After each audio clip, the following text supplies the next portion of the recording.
Hey guys, so this is a medium to hard problem in competitive programming, and we'll be solving this today.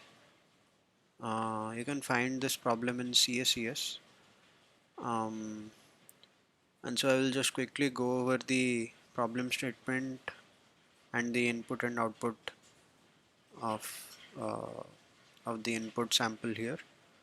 Um, so let's just go over the problem statement quickly.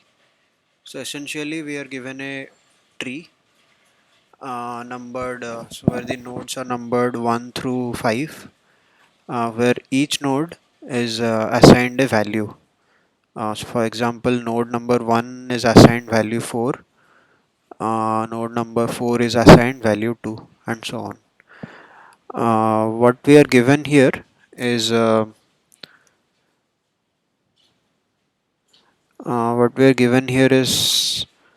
that there are queries coming, and the queries are offline.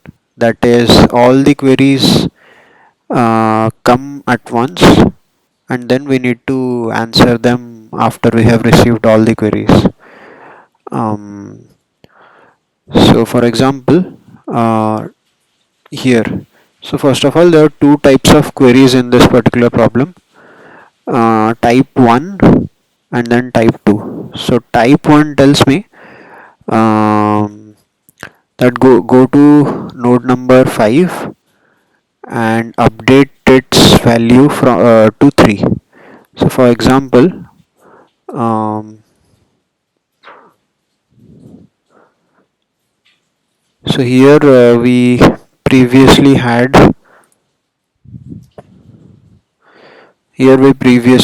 the value of node number 5 to be 1. We update it to 3. That's query number 2. Query number 1, my bad. And query number 2 tells me that okay, go to node number 3 and tell me the sum of nodes in the subtree rooted with root number 3. For what it means is, so we go to the node number 3 and just sum all the values in its subtree and give like report the answer. So for example, here you will see, okay, that's the sum of all the nodes in that subtree is 8. Now uh, okay, so here initially we saw that okay, the subtree rooted at node 3 is 8, and then we update the node 5 value from 1 to 3, and then we query again, as in what's the um, subtree sum rooted at node 3. So that comes out to be 10 here after the updation in between. Okay, so that's the whole problem, and now we think of how to solve this. So one naive way to solve this is simply, so for example, 2 3, uh, we first write a DFS logic, and we just traverse the uh, traverse the node until we have come to the node number, let's say node number 3 here, and from there uh, we just uh, we just record the sum of values. Up till there we don't modify uh, we don't modify the sum of values. For example, we can pass this answer as answer by pass by reference, and if it's part of the subtree 3, then uh, that that particular thing is being controlled in this DFS the way it traverses, and once it reaches 3, we start to we start to accumulate this answer. And for example, if there was another subtree here, and once it comes back, we can early stop this and just not go to other parts of the subtree. That's one approach. So the complexity is order n for every query, because in worst case we will always query for the root of this entire tree. It will go over the DFS and it will report the answer. Let's say this is the test case that we always do type 2 queries, and we do it on the root. Let's say that is x1 only. So then we will always do DFS, which is order n, and this will be done order q times, number of queries times. So nq is the complexity. And with IE5, that is 10 power 5, this will give us IE as in both n and q are maximum 10 power 5. So then we will go, the number of computations will be 10 power 10 at max, which will be a time limit exceeded error. So how do we efficiently solve this question? That's the uh, that's the video centered around. Now there is one observation here, that is any tree can be flattened in its DFS order. DFS order. What do we mean by DFS order? So here, so the DFS order here is uh, just that,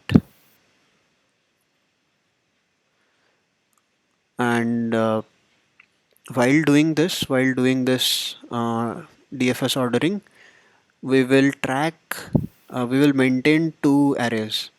The start. So we will first maintain a timer, and we will see how do we use this timer. We will maintain a stack array and start array and then a end array.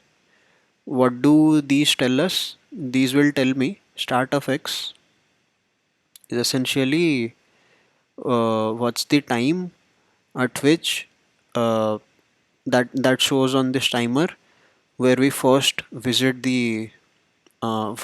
x, and end means the time at which we last visit the x. So what do we mean by that is, for example, we will just carry out this here. So let's say the timer is 0 initially, and we start traversing this. So this is the start. That is the start for 2. Then once, so there are no more children of 2, so it ends there. So it is 2 here. Um, so the it will not increment the start timer and then record. The end will just directly record. And then we go here. Its children are not yet fully explored. So we go inside, not yet fully explored. Uh, Sorry, my bad. So yeah, this is 5. This is the value actually. So 1 2. Uh, so here it will be 2. It would have increased to 2 here, and then once we end it here at 2, we go back to 1 here, not explode fully. So go inside and then see the timer. Actually increment the timer because this is visiting 3 for the first time. So 3, and then we go inside because not yet explode completely, and increment the timer here. I mean increment here and then put it in the start array, and then once visited everything, just populate the end array, and then we uh, again ask this question to on node 3 that have we already explored everything, which is no.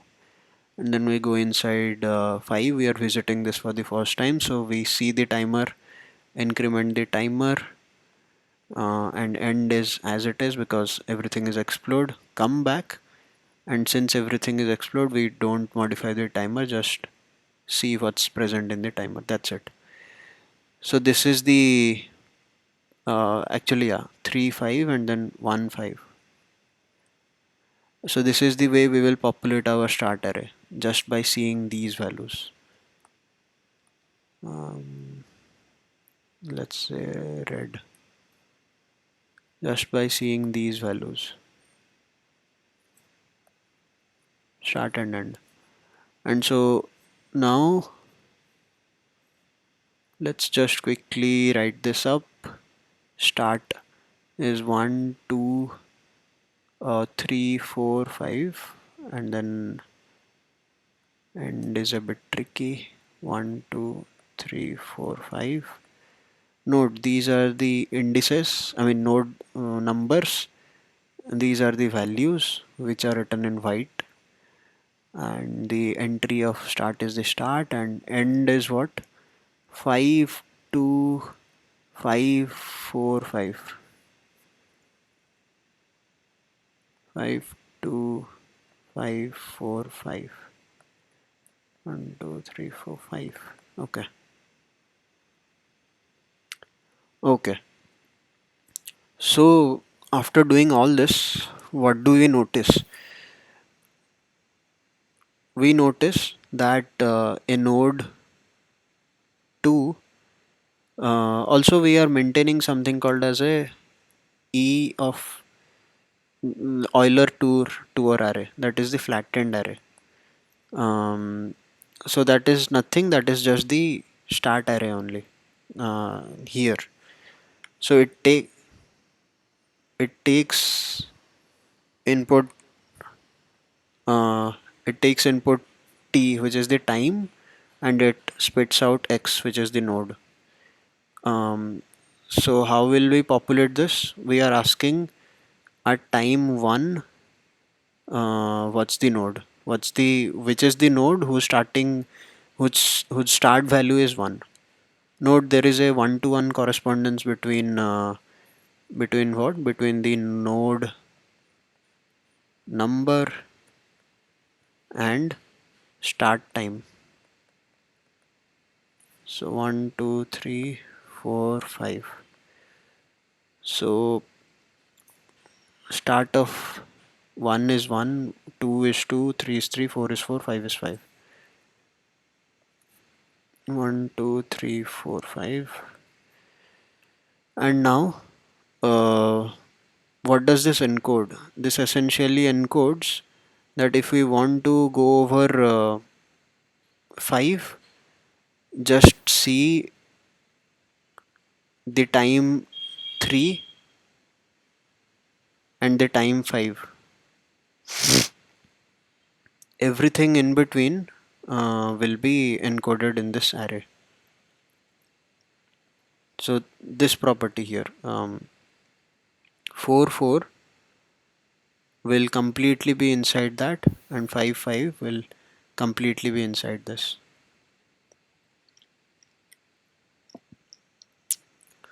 So once this array is flattened,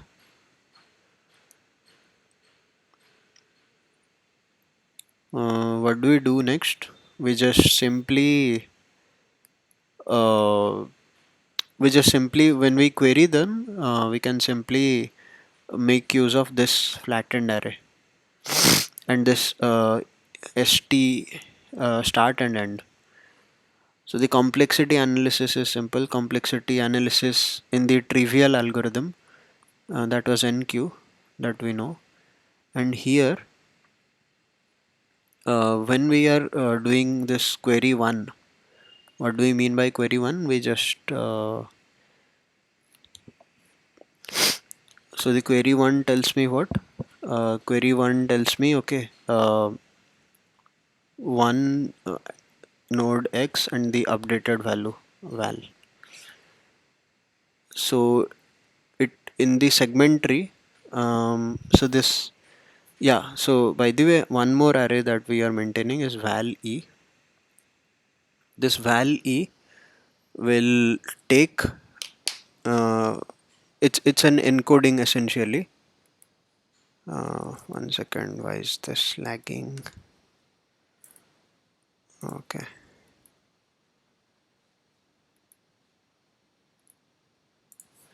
Okay. So the val e essentially is a mapping required in the DFS order. So it takes in this t, time t, because there is a one-to-one correspondence with the current, which is the node, and the time. Um, and so therefore we can just encode the current and the time. Time as in the start value of that node. Um, so the end need not be having a one-to-one correspondence, but the start value will surely have a um, one-to-one correspondence to every node. Why is that? Because at every start we are incrementing the timer, but at every end we need not be, like, we never increment the timer. So for multiple nodes the timer value can be same, but for multiple nodes we can surely guarantee that they will have different times essentially. So this val e is essentially the encoded uh, values of all the nodes as a function of their starting values. This is how the mapping is, and then this is the crux of the idea. For So the value of a node is essentially the encoded value of its starting time. That's what it is. Um, and so how does it help us? So we take the input, take the values, and build this ETT1, which is the DFS, and we see, okay, for every starting value,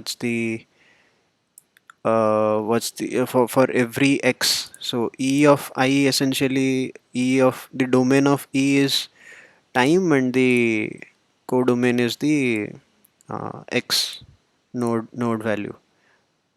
So we find the start and end of every node and their encoded value as well, and the Euler array as well. Okay. So now that we have flattened the array, we will point update first, because every node will have a every node in this in this Euler array um, will have a one-to-one encoding of all these things. So one second, let me just, yeah, okay, now it's visible.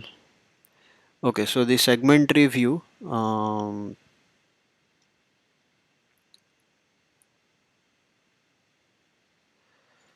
yeah, segment tree view, we will have all the nodes. That is, let's bring this quickly.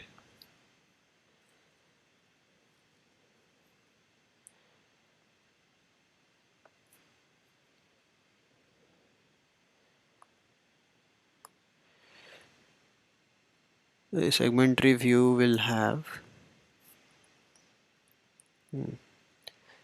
um, yeah,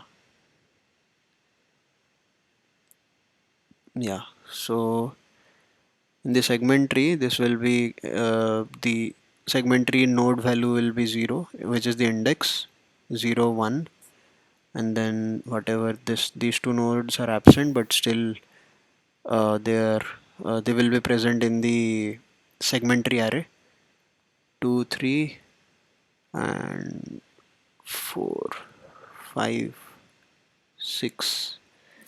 Okay, so now here, yeah, so this is not the way that I want it to be. My bad, just ignore what I said now.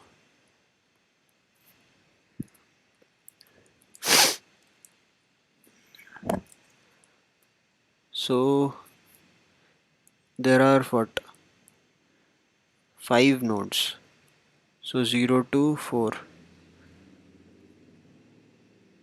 and 0 to 2 will be here, like all the information from 0 to 2 and 3 to 4. 0 to 1 and 2 to 2, 3 to 3 and 4 to 4. Okay, so it will consist of uh, all the aggregations of all the nodes. Essentially, all the segment tree will contain range information of the nodes between these ranges. So when will we have a range query, or rather a query regarding the subtree property, that is the sum of subtree in this problem? Essentially, we will just translate it to a range query problem,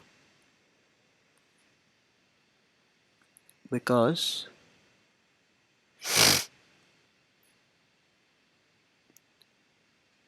hmm, because so this is the range now. This is the range 3 to 5. So you just accumulate this information 3 to 5, send in, and then we will get the answer. That property. And so now we can solve the point update. Point update is just like updation at the leaf level, and because we are updating the value information, so this will be built on the val e array, and so the point update will be can be done here, and we know the point update in segment tree is order log n, so that can be done in order log n. And the range query, so the other type of query can be translated as the range query here. Why? Because when you are speaking of a subtree, essentially that is a closed range here. So for example, if you want to find the subtree sum property of node 3, how will we how can we translate it here? So we will go here, find the starting start time of the node 3, end time of the node 3. Note, this is actually yeah, in this array everything, start time from 3 to 5, that range will include all the properties about the subtree of node 3.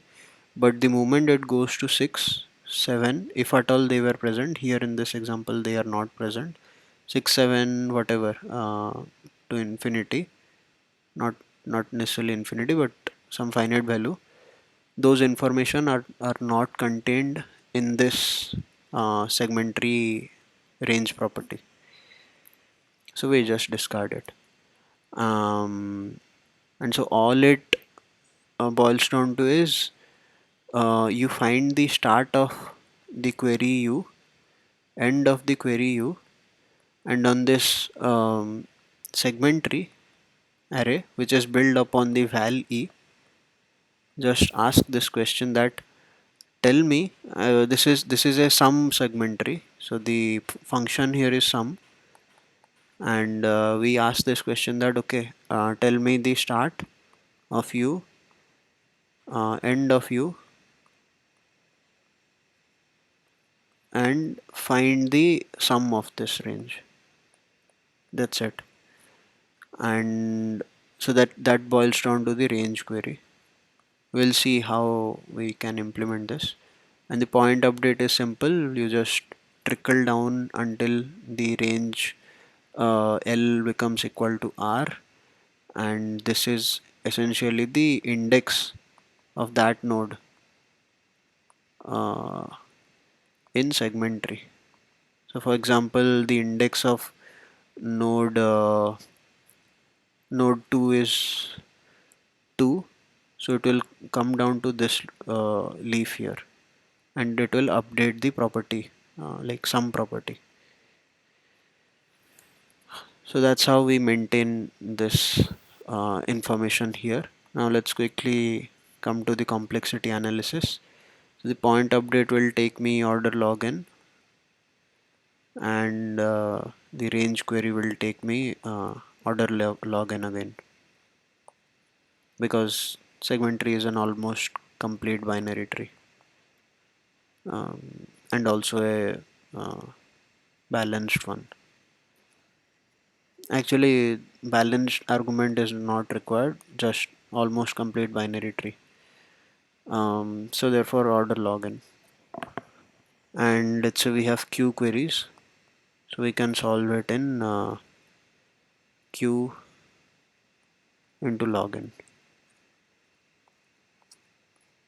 which is feasible. IE 5 into log IE 6 basically is 20, so this will be less than 20. This can be accepted. So we'll just quickly see the solution, uh, not the tidbits of it. So the part 2 here is this. We first build the segment tree. Note here we are building it on the val e, the encoded uh, value array, and